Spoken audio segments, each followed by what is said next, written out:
Hello guys, welcome back to Manya की दुनिया। मैंने अपनी पिछली वीडियो में आप लोगों को अपनी 2 फेल्ड प्रेगनेंसी के बारे में बताया था, तो अब मैं डिस्कस करूंगी इस वीडियो में 3rd और 4th प्रेगनेंसी जो मेरी सक्सेसफुल प्रेगनेंसी रही।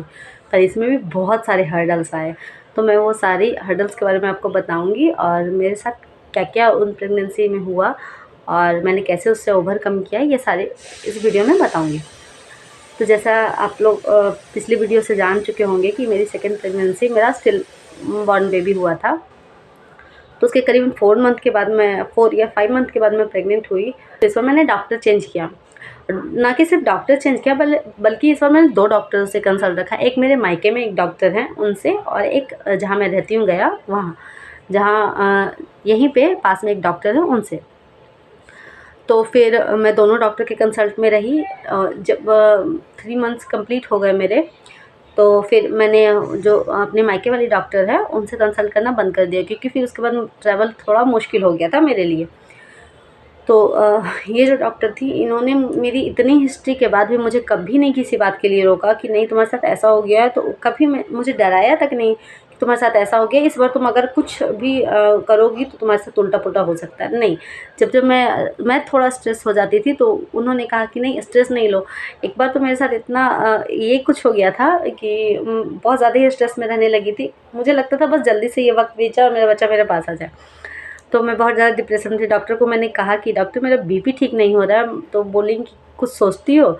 तो मैंने बोला कि नहीं, सोचती तो नहीं हूँ, पर तुम्हारे दिमाग में ज़रूर कुछ चल रहा होगा, इस वजह से तुम्हारा बीपी सही नहीं हो रहा है। एक काम करो, जब तुम्हें बहुत ज़्यादा स्ट्रेस लगे तो तुम वाटर थेरेपी लो। वाटर थेरेपी इस तरीके से लो कि तुम बाथरूम में जाओ और पानी चालू करके बस बैठ जाओ। थोड़ी देर पानी के नीचे बैठोगी तो तुम्हारा दिमाग शांत होगा, माइंड रिफ्रेश होगा। घूमो फिरो, जगह बदलो, तो शायद तुम्हारा माइंड डाइवर्ट होगा और ये प्रेगनेंसी सही से जाएगी। तो पर ऐसा तो हो नहीं पाता है कि ज़्यादा घूमो फिरो कहीं जाना। पर हाँ, मैंने ये ज़रूर किया कि मैं थोड़ा मार्केट वार्केट जाया करती थी। मैं हस्बैंड को बोलती थी कि मुझे मार्केट ले चलिए। मेरी इस प्रेगनेंसी की ये थोड़ी अटपटी बात रही कि इस प्रेगनेंसी में मुझे कुछ भी बाहर का खाना अच्छा ही नहीं लगता था। खुद से नहीं अच्छा लगता था। जो भी खाना है घर में बना के खाना है।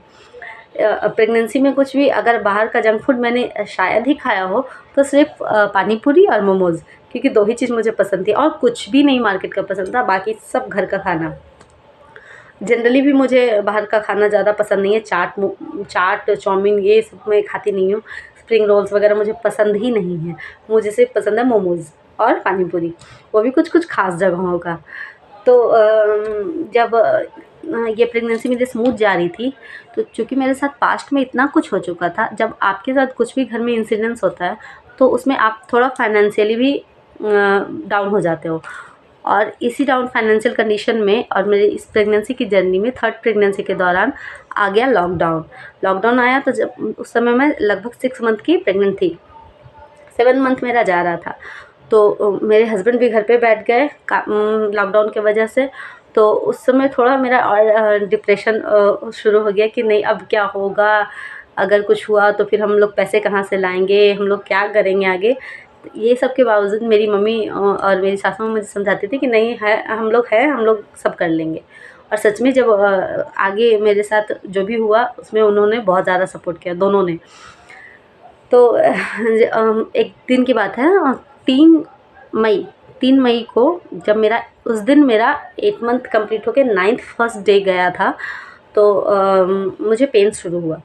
जब मुझे पेन शुरू हुआ तो फिर से मेरे माइंड में ये बात स्ट्राइक की कि अभी भी मेरा 1 मंथ बाकी है डिलीवरी में। मेरी डिलीवरी डेट इस बार थी 4 जून और आज हो रही थी 3 मई, कि नहीं मुझे तो अभी पेन होना नहीं चाहिए। लेकिन फिर भी बहुत हिम्मत करके हम लोग पहले गवर्नमेंट हॉस्पिटल गए कि पेन है तो शायद पिछली बार की तरह हमारी नॉर्मल डिलीवरी हो जाए।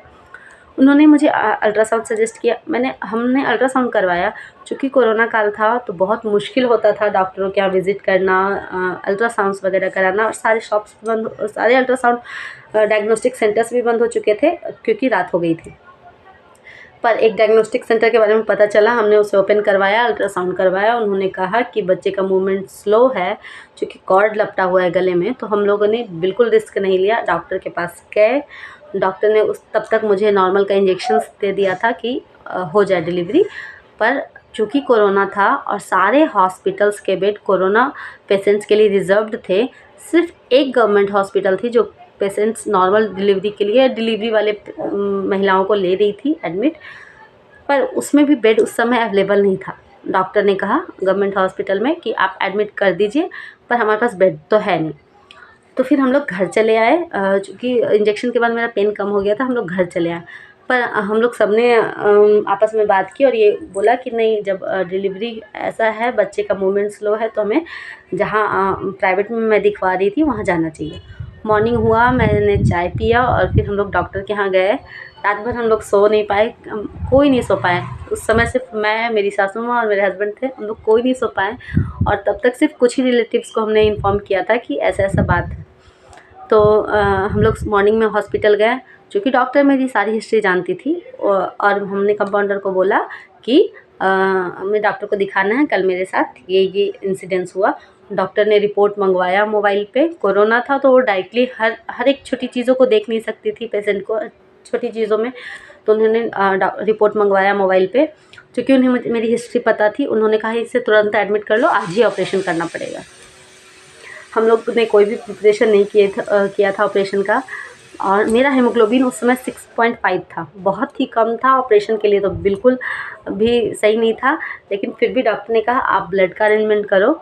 थैंकफुली कि मेरे घर में लगभग हम लोग मेरे सारे फैमिली मेम्बर्स का ब्लड ग्रुप मेरे से मैच करता है, ए पॉजिटिव है हम लोग सारे, चाहे वो मैं हूँ, चाहे मेरे हस्बैंड हो, मेरी सासू माँ हो, मेरी ननद हो, मेरे जेठ हो। तो मेरे जेठ जी ने मुझे मेरे लिए ब्लड रिज़र्व करवा के ला के रखा। तो उधर शुरू हुआ मेरा ऑपरेशन, मुझे ओटी ले जाया गया। जब मुझे ओटी ले जाया गया तो चूँकि मेरे साथ इतना कुछ हो रखा था और मेरा माइंड इतना डिस्टर्ब था कि जब मुझे लेटाया गया और मुझे ड्रिप्स लगे हुए थे, तो मेरा पल्स सडन ड्रॉप कर गया। जब मेरा पल्स ड्रॉप किया तो और बीपी भी मेरा बहुत लो था, उस समय 40/60 था। और मेरे साथ उस समय ओटी में सिर्फ 3 लोग थे, 2 कंपाउंडर और एक नर्स। तो कंपाउंडर ने, जो मुझे जानते थे, क्योंकि मैं बार बार वहाँ जा रही थी आ रही थी, डॉक्टर देख रहे थे वो मुझे, उन्होंने मुझे स्ट्रेचर से उठा के बैठा दिया। बोला कि मैम अगर आप इतना स्ट्रेस लेंगी तो कोई भी डॉक्टर, ये डॉक्टर नहीं, कोई भी डॉक्टर आपको ऑपरेट नहीं करेंगे। और हम लोग जो भी हैं, हम लोग सिर्फ डॉक्टर्स हैं, हम लोग भगवान तो है नहीं। तो आप सबसे पहले आप अपना माइंड शांत करो और आराम से रहो, सब कुछ सही होगा। फिर मैंने आंखें बंद की, मैंने भगवान को याद किया। मेरे सामने सिर्फ 2 भगवान उस समय आए, मैंने उनसे बहुत सारी मन्नतें मांगी। उसके बाद कुछ देर के बाद मेरा दिमाग थोड़ा शांत हुआ, फिर भी पल्स मेरा बहुत ही ड्रॉप था। उसकी वजह से मुझे इंजेक्शंस भी पड़े और मुझे चूँकि बैकबोन में एनेस्थेसिया पड़ा था, तो मैं होश में थी, मैं देख रही थी मेरी डिलीवरी, कुछ दिख रहा था, चूँकि आँखों पे पट्टी था, पर फिर भी मुझे दिख रहा था, मैं देख सकती थी कि मेरे साथ क्या हो रहा है। तो उसी बीच में डॉक्टर ने मुझसे पूछा कि तुम करती क्या हो? मैंने कहा मैं LLB कर रही हूँ। डॉक्टर ने कहा कि तुम क्या चाहती हो, तुम्हें क्या हो?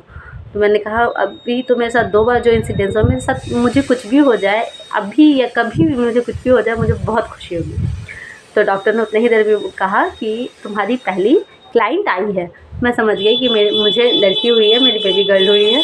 डॉक्टर ने कहा कि हाँ, तुम्हें लक्ष्मी हुई है, पर चूँकि ये प्री मैच्योर है, बहुत कमज़ोर है, इसे NICU में रखना। मेरी बेबी NICU में 3 दिन रही, क्योंकि वो प्री मैच्योर थी, तो उसे जॉन्डिस हुआ था, उस वजह से। फिर उसके वो मेरी बेटी अभी 2.5 साल की है, वो मई में 3 साल की हो जाएगी और अभी बिल्कुल हेल्दी है, सही है। और उसके बाद 1.5 ईयर्स के बाद मैं फिर दोबारा, इस बार भी हमने अल्ट्रासाउंड कराया, बड़ी हिम्मत करके। हमें पता चला कि इस बार भी बेबी का नेक में कॉर्ड फंसा हुआ है, पर इस बार ज़्यादा सीवियर था। बाबू बहुत ही वीक था, इस वजह से हमें डॉक्टर ने कहा कि 20 डेज़ के अंदर ऑपरेशन करना पड़ेगा। अभी भी इस बार भी अभी डिलीवरी को करीबन 20 डेज़ बाकी थे, तभी हमने डिलीवरी के लिए डॉक्टर से डेट लिया और हमने उस डेट पे डिलीवरी करवाया। वो डेट था 4 जून, जबकि मेरी डिलीवरी डेट थी 29 जून। तो इस बार भी हम लोग 25 दिन पहले ही ऑपरेशन करवाने के लिए गए।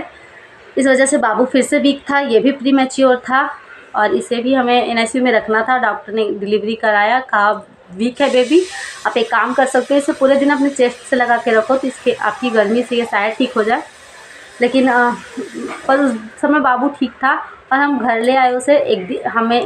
मैं जिस डॉक्टर के यहाँ मैंने जिस डॉक्टर के यहाँ अपना ऑपरेशन करवाया वो डॉक्टर एक दिन में ही ऑपरेशन वाले पेशेंट को भी घर भेज देती हैं, क्योंकि वो डॉक्टर इन्हें बहुत हिम्मत देती हैं कि आप चल सकते हो, आप कर सकते हो। सेम डे ऑपरेशन के सेम डे वो वॉक भी करवाती हैं, वो खाना भी खिलाती हैं और नेक्स्ट डे डिस्चार्ज भी करती हैं। चाहे आप कितना भी दूर से आ रहे हो, आप जा सकते हो अपने घर।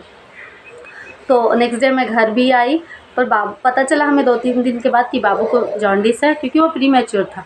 डॉक्टर ने उस समय कहा था, मैंने भी कहा था कि बाबू को एनआईसीयू में डाल दिया करिए, पर घर के बड़े लोगों ने कहा कि बेकार में क्यों डालना, अभी तो ठीक ही है। तो उस समय तो कोई किसी ने मेरा सुना नहीं, पर बाद में बाबू को एनआईसीयू में डालना पड़ा। 3 दिन के लिए वो एनआईसीयू में रहा, फिर वो बिल्कुल, अभी तो बिल्कुल हेल्दी बच्चा है वो, और वो मेरा बेबी 9 मंथ का हो जाएगा 1-2 दिन के अंदर। अभी ये 2 मेरा सक्सेसफुल प्रेगनेंसी रहा, पर इसमें भी हर्डल्स कम नहीं थे। तो ये मैंने जर्नी अपनी पूरी प्रेगनेंसी की, 4 प्रेगनेंसी रही मेरी, शेयर आपको इसलिए की कि आप ये मत सोचो कि आपके साथ बुरा हो गया तो अब कुछ अच्छा होगा नहीं। जब आपके साथ बुरा होता है, उससे भी बेहतर भगवान कुछ ना कुछ प्लान करके रखता है। मेरे साथ 2 इंसिडेंट्स ऐसा हुआ, पर 2 अच्छा भी हुआ। इस वजह से हमेशा पॉजिटिव साइड देखना चाहिए कि नहीं, अगर आपके साथ गलत हो रहा है तो इन फ्यूचर कुछ अच्छा होना है, इस वजह से ही। तो आप भी लाइफ में पॉजिटिव रहो, और अगर आपको कोई क्वेश्चंस पूछने हो मुझसे तो आप पूछ सकते हो। और मैं अपने बच्चों की जर्नी जो कि आफ्टर बर्थ है, वो किसी और वीडियो में कभी और शेयर करूँगी आप लोगों के साथ। ये थी मेरी प्रेगनेंसी जर्नी कि मेरी प्रेगनेंसी के हर्डल्स कितने रहे। और चूँकि मेरी शादी को 4 साल के अंदर मेरी 4 प्रेगनेंसी रही, इस वजह से मेरी बॉडी बहुत वीक हो गई। मुझे अभी भी थायराइड है, इस वजह से मैं बहुत ही दुबली पतली हुआ करती थी, अभी मैं हेल्दी दिखती हूँ थायराइड की वजह से।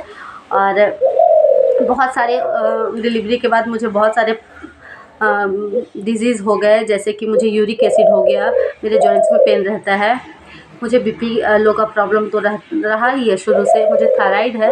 पर फिर भी हिम्मत कभी नहीं हारना चाहिए, हमेशा स्ट्रांग रहना चाहिए, क्योंकि आप यहाँ से स्ट्रांग होते हैं, ना कि अपनी बॉडी से स्ट्रांग होते हो। तो मैं यहाँ से स्ट्रांग हूँ, मैं अकेले भी सब कर सकती हूँ और मैं अकेले करती हूँ। तो आप लोग भी मेरी तरह पॉजिटिव रहिए और कभी भी निराश ना होइए। जो भी होता लाइफ में आगे अच्छा होना है, ये सोच के आप उस समय उस प्रॉब्लम को फेस करो, ताकि आप कभी भी इतना डिप्रेस्ड ना हो, क्योंकि डिप्रेशन बहुत बहुत बहुत सारे लॉस लाता है आपके बॉडी में। Don't be depressed, be positive. और अगर आपको मेरी वीडियो अच्छी लगी हो तो लाइक शेयर सब्सक्राइब करें। Thank you so much for watching my video. Thank you.